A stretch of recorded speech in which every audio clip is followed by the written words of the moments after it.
Bonjour Luce Bernard. Bonjour, et vous savez grâce à qui c'est cette programmation? Dites. C'est Laure Ginès.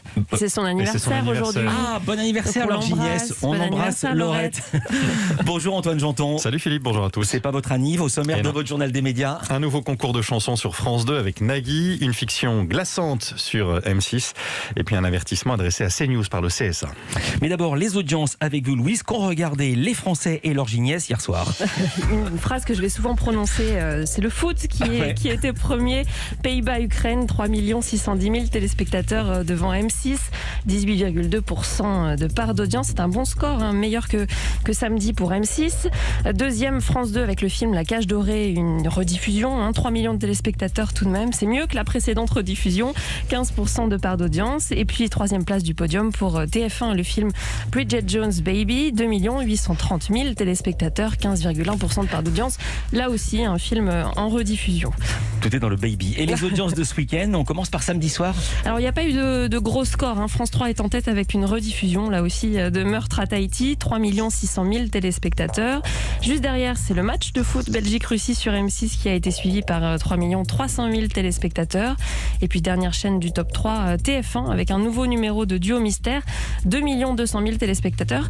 Alors c'est un mauvais score parce que c'est presque 2 fois moins que le premier numéro en février dernier. Ça veut dire une perte de 2 millions de téléspectateurs tout de même. Et vendredi soir, soirée de sport, là aussi, c'était le lancement de l'Euro de foot. C'est donc le match Italie-Turquie qui était leader. Match largement suivi par 5 100 000 téléspectateurs sur TF1. Et puis certains téléspectateurs habitués de la série Astrid et Raphaël ont fait des infidélités à France 2. Ils étaient 4 200 000 vendredi soir. C'est un beau score, mais c'est quand même 800 000 de moins que la semaine précédente. Et troisième place pour du sport aussi. La demi-finale de Roland-Garros, Djokovic-Nadal a été suivie par 3 600 000 téléspectateurs. Petite précision, c'est une audience calculée de 20h à 23h40. 40, ce n'est pas exactement pareil que pour les autres chaînes, mais c'est un très très très joli score pour Roland-Garros. Et pardon, j'ai oublié un score d'hier, j'en profite pour vous le donner. C'était la finale de Roland-Garros et on a le score 4 430 000 téléspectateurs hier après-midi, 36,4% de part d'audience. Culture Média. Le journal des médias maintenant avec vous Antoine Janton, avec à la une nouvelle émission pour Nagui sur France 2. Ce sera ce que les anglo-saxons appellent un talent show, un concours pour découvrir de nouveaux artistes à l'image de The Voice ou La Nouvelle Star.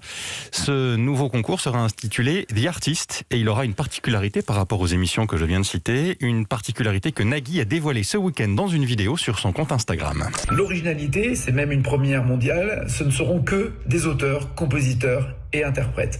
Ils vont venir vous proposer des chansons, rentrer dans leur univers, vous proposer des reprises mais aussi des nouveautés et vous seuls serez les juges avec des professionnels, mais vous allez vous confronter à ces professionnels pour juger ces chansons, ces artistes, ces paroles et ces musiques.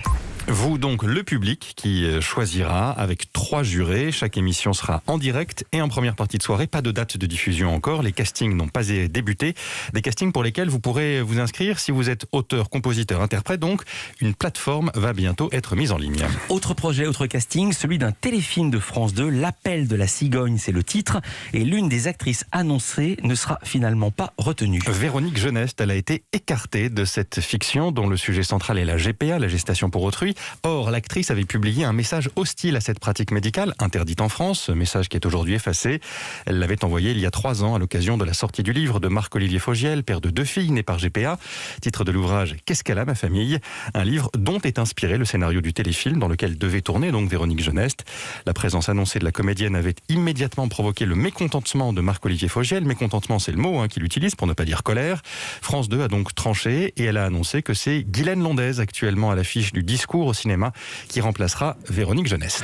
Un téléfilm encore, celui que diffuse M6 ce soir, Harcelé, c'est votre focus programme du jour Antoine. L'histoire d'une famille sans histoire, prise pour cible par des cyberattaques. Ça commence par une photo intime volée et postée sur Internet, puis la caméra de l'ordinateur de la famille est activée à distance, des textos sont ensuite envoyés sans que l'expéditeur n'en soit en fait l'auteur. Alors la famille va tenter de découvrir qui est le hacker, qui s'en prend à elle, un thriller à la thématique moderne porté par Claire Kaim et Bruno Salomon qui a été séduit par le scénario.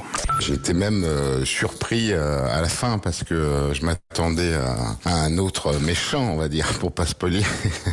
C'est vraiment bien ficelé parce que on se fait prendre, on se fait happer, puis il y a une montée en pression. C'est assez rare quand même de tomber sur une œuvre comme ça. C'est vrai que ce thème-là, il est d'autant plus fort qu'il vous permet de rentrer dans une paranoïa totale et pour un acteur, c'est hyper jouissif. Bruno Salomon n'est pas pour autant devenu paranoïaque dans la vraie vie après ce tournage, mais les problèmes posés par la cybercriminalité l'ont tout de même fait réfléchir. Bah oui, on y pense, d'autant plus que ce film a été vu par des experts, des hackers professionnels. Et apparemment, ils disent que tout est possible. Et c'est là où c'est angoissant, parce que moi, en le lisant, je dis, ça c'est peut-être trop, mais en fait, non. Non, tout est possible. Quelqu'un peut s'infiltrer dans votre vie intime comme ça et bouleverser votre quotidien. Bruno Salomon qui joue donc dans Harcelé, fiction ce soir à suivre sur M6, c'est à 21h05. CNews, mise en demeure par le CSA. Pour ne pas avoir respecté ses obligations en matière de pluralisme, le Conseil supérieur de l'audiovisuel reproche à la chaîne d'avoir trop donné la parole au Rassemblement national. Un cas précis dans son viseur, celui de Philippe Ballard, candidat RN au régional en Ile-de-France. CNews a indiqué que l'ancien journaliste de LCI avait bénéficié de 7 minutes de temps d'antenne entre le 10 et le 28 mai dernier. Or, après vérification du CSA, il a eu près d'1 heure de temps d'antenne et qui plus est, souligne le régulateur, sur des thématiques majeures de la campagne électorale en Ile-de-France comme la sécurité publique. L'actualité des médias à l'étranger avec un geste rarissime, un prix Pulitzer spécial décerné à une jeune américaine. À une simple citoyenne qui n'est pas journaliste, elle s'appelle Darrella Fraser, elle n'a que 18 ans, c'est elle qui a filmé l'arrestation et le meurtre de George Floyd à Minneapolis il y a un peu plus d'1 an.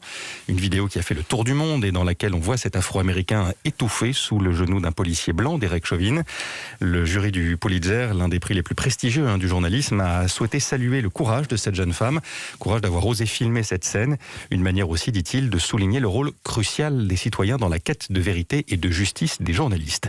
Et puis en Algérie, impossible de travailler désormais pour les journalistes de France 24. Les autorités algériennes ont retiré son accréditation à la chaîne au lendemain des élections législatives. Elles lui reprochent ce qu'elles appellent une hostilité manifeste et répétée, ce que conteste France 24, qui dit elle travailler dans la transparence, l'indépendance et l'honnêteté.